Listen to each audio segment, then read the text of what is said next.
For those that have just joined us, what is so critical about doing this show in this jail today is United States jail, prison, incarceration rates are the highest on the globe. Now, some people say, "Oh, they're the highest in the free world." Forget that. They're the highest in the communist world, in the totalitarian world, in the fascist world. It doesn't matter where you are. We got the highest.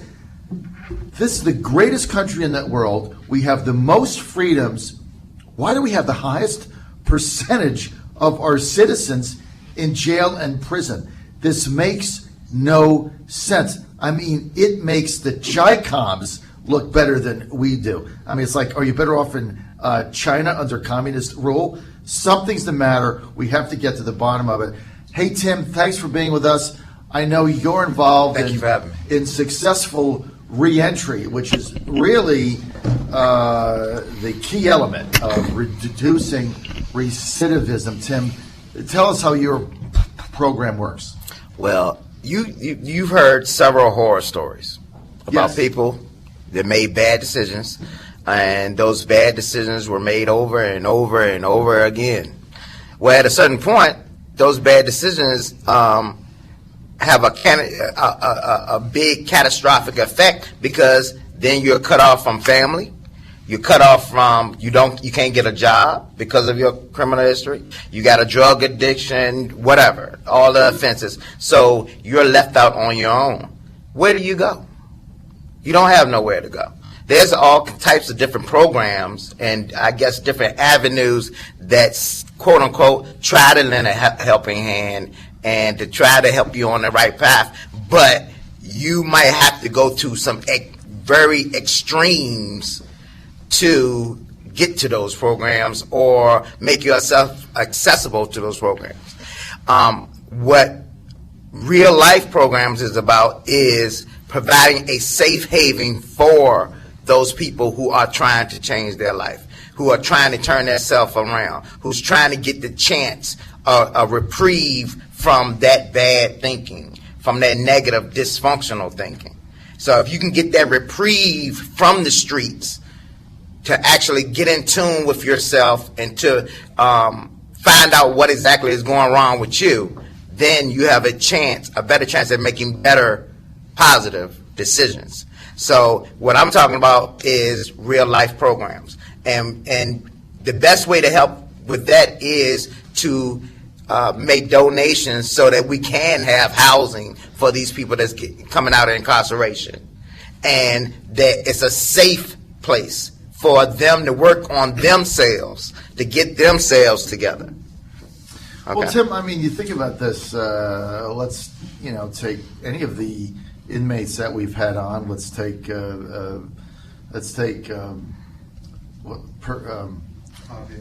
Pavel. Thank you. I got to get this down. Let's take Pavel, who was with us earlier.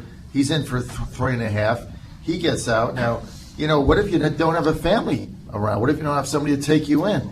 And there's nowhere to live. And you know how tough it is to get a job when you got that, when you have to check that box, right? We all know what it is. Mm-hmm. That box you have to check.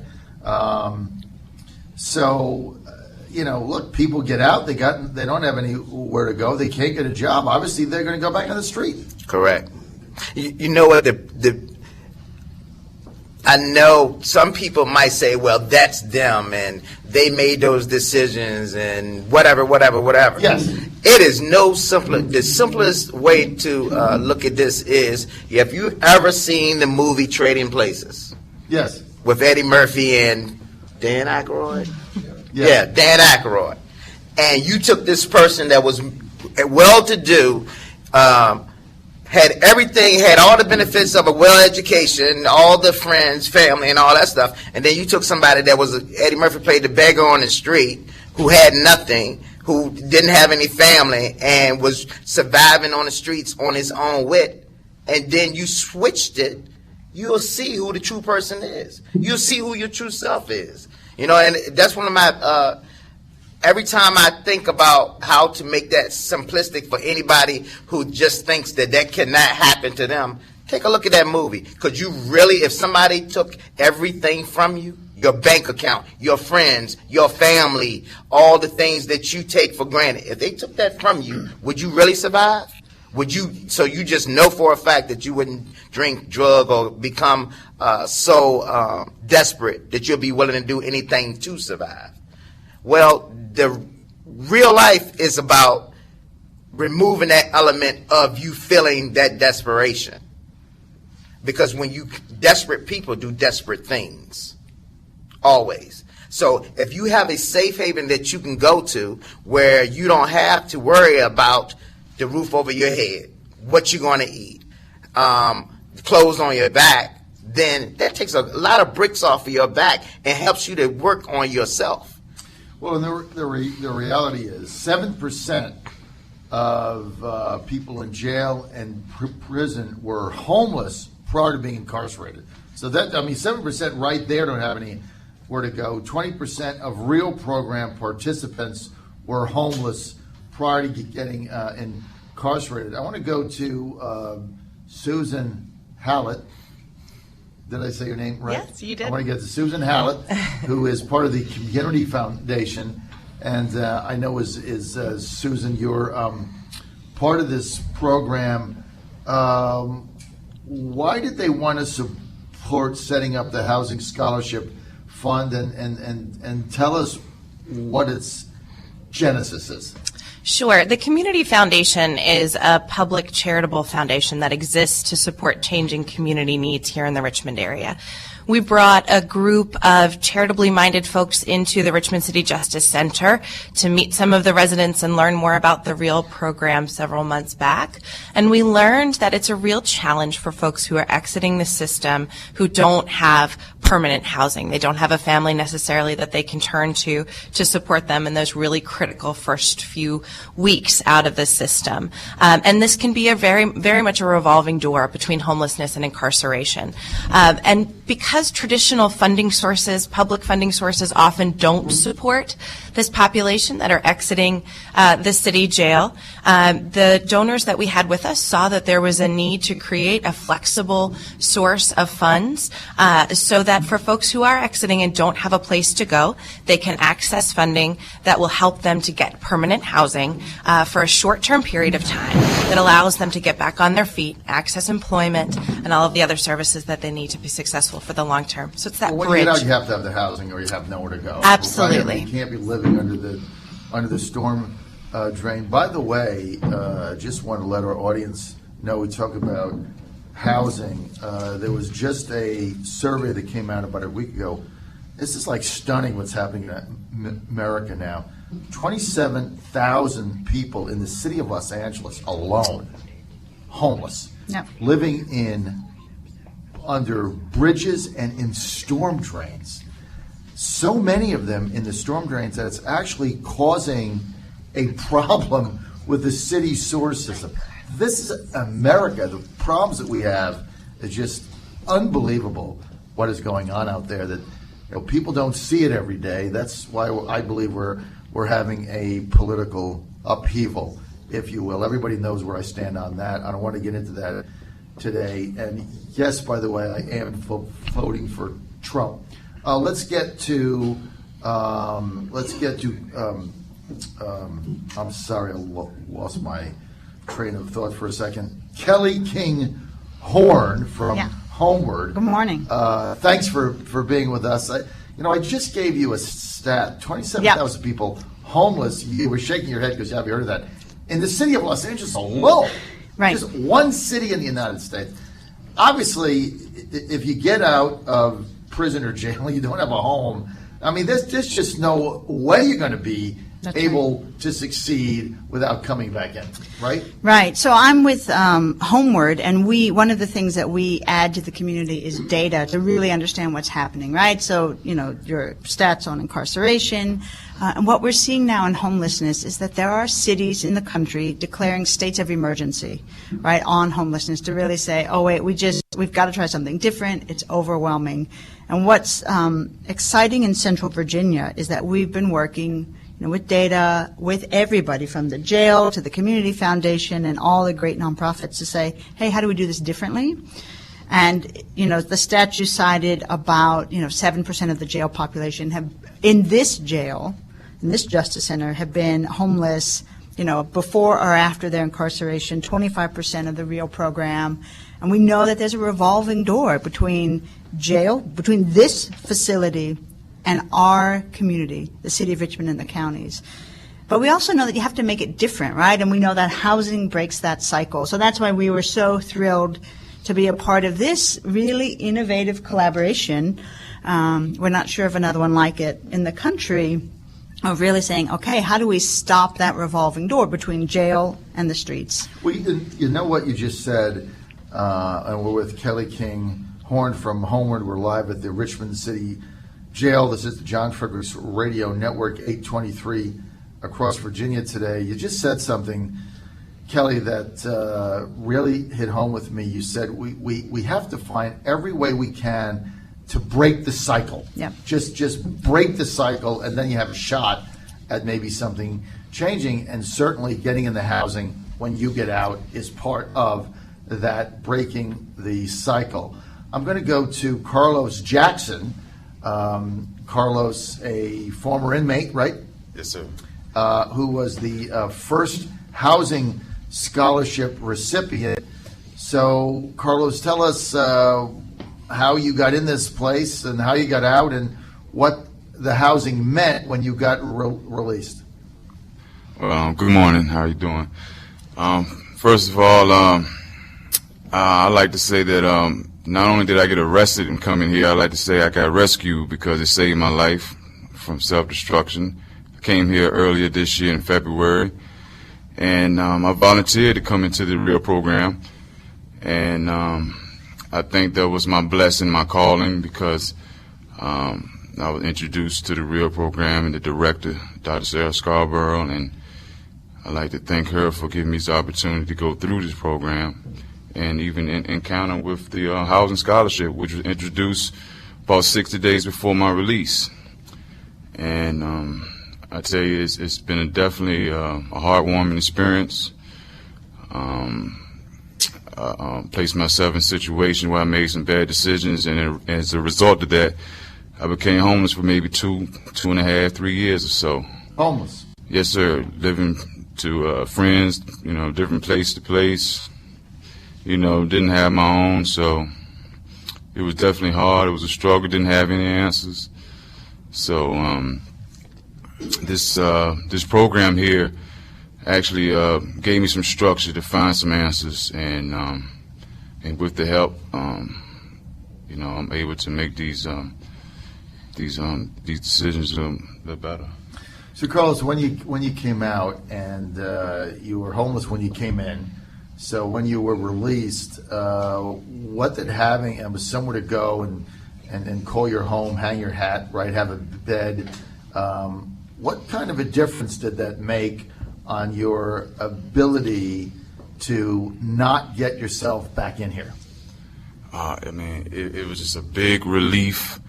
Being able to have somewhere to go as soon as you get out, it's more so of a jump start. It's getting yourself ahead. Whereas before I didn't know where I was going to be able to go, and not knowing where to go kind of puts you in the mindset of desperation. And this opportunity, allowed me not to have that desperation. I had a solid foundation, so I don't have to look nowhere else for that comfort. So this is indeed a blessing. Definitely want to and truly thank you, Susan, Kelly. Thank you very much for allowing me the opportunity to have this, to make it right the second chance, So I am definitely. Carlos, how long have you been out? This would be 22 days exact. Now, was anybody willing to give you an opportunity and a job? Fortunately, I do have a job offer next week at the Marriott Hotel. Fantastic. Yeah. And what will be your job there? I'll be banquet houseman there, something that I'm, experienced in. So fantastic. Well, I tell you, what any employer that gives one of the former inmates here a job really needs to be commended, because it's real easy to see you check that box and just put that thing in the file and go on to something else. So that's why we want to thank General Manager of Haley Buick Auto, Barry Moore, for stepping up and doing what he does. And I got a couple more minutes. I want to get back to Dr. Sarah Scarborough, who runs the REAL program. This is a program that you developed to continue help after your participants are released. How's that? So kind of share that with us.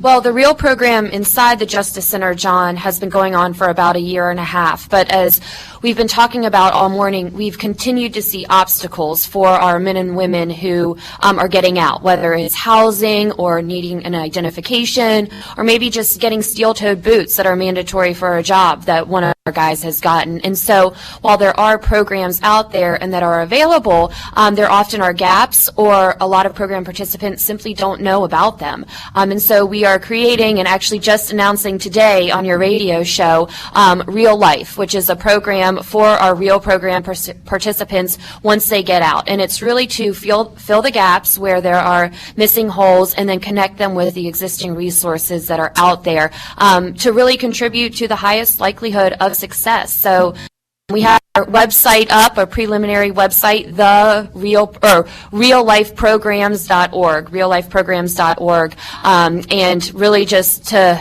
give our men and women the best opportunity for success.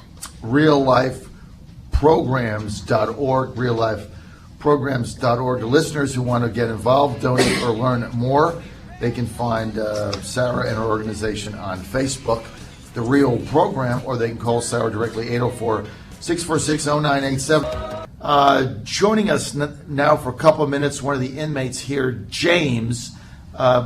James, before we get Sheriff Woody on, you and I were talking when the stations were back on news about the fact that this program has turned your time in jail right now into a family, and that your friends, your inmates, you're even saying some of the guards, you said you've never experienced anything like this anywhere ever, and you said you'd been in different jails 6 times.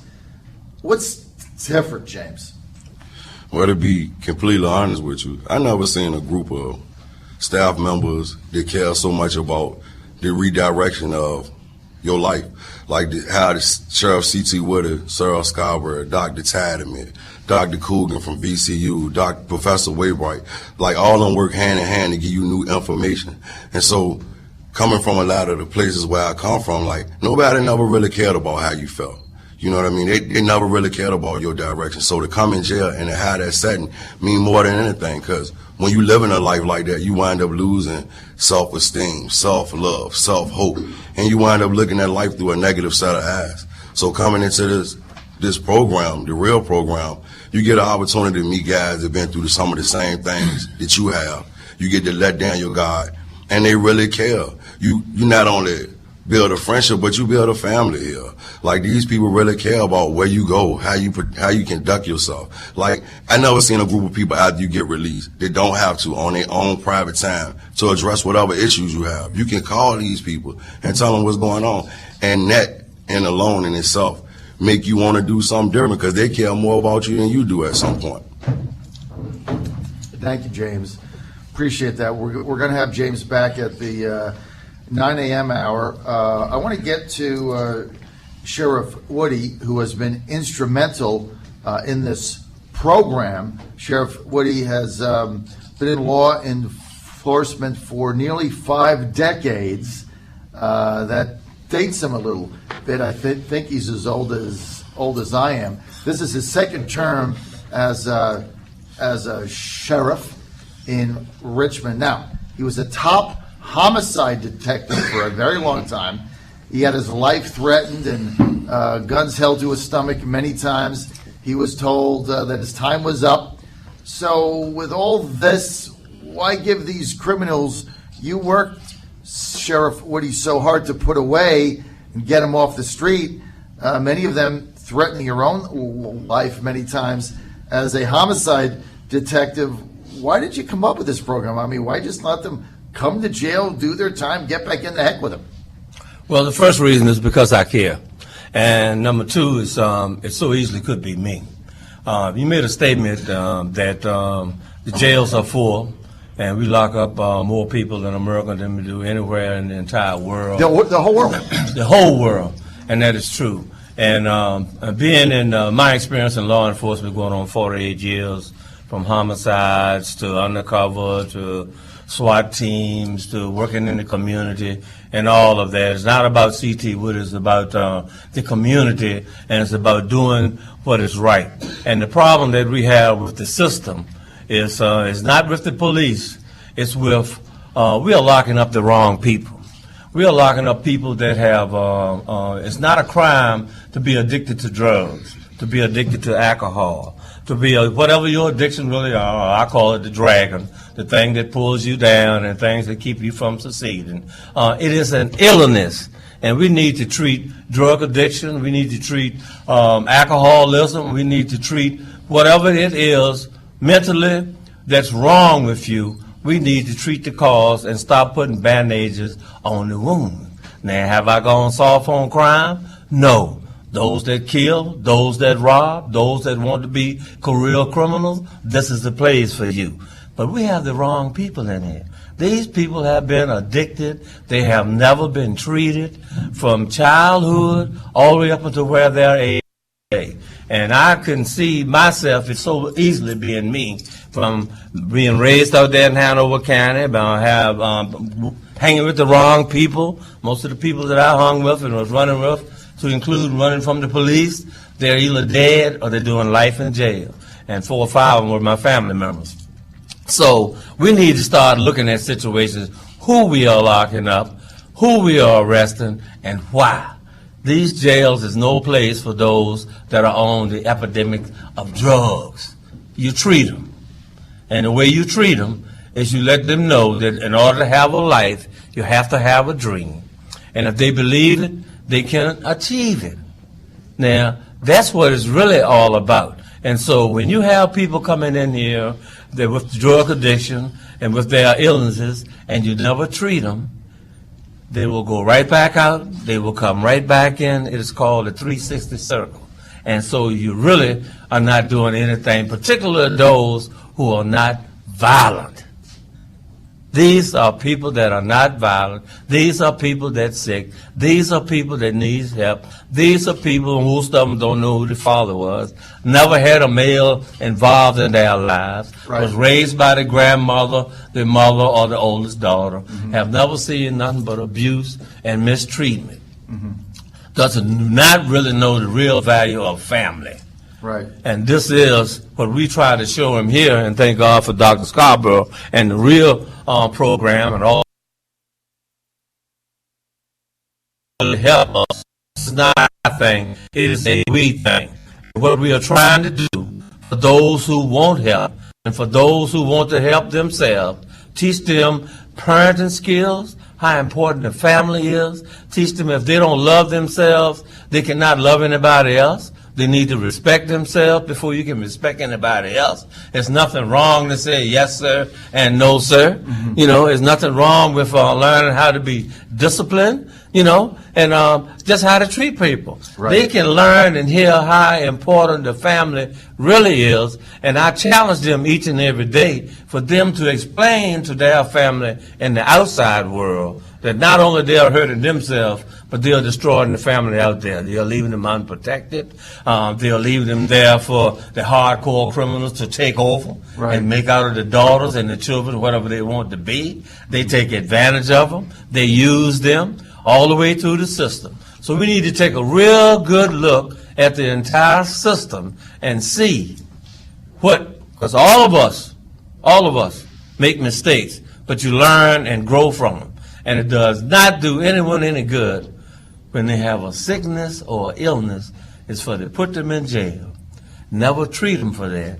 And it is a shame in this great country that I live in that people that are sick mentally, that are on drugs and that are addicted, has to come to jail before they can get treated I believe ounce of prevention is worth a pound of cure, and that you should be proactive instead of being reactive.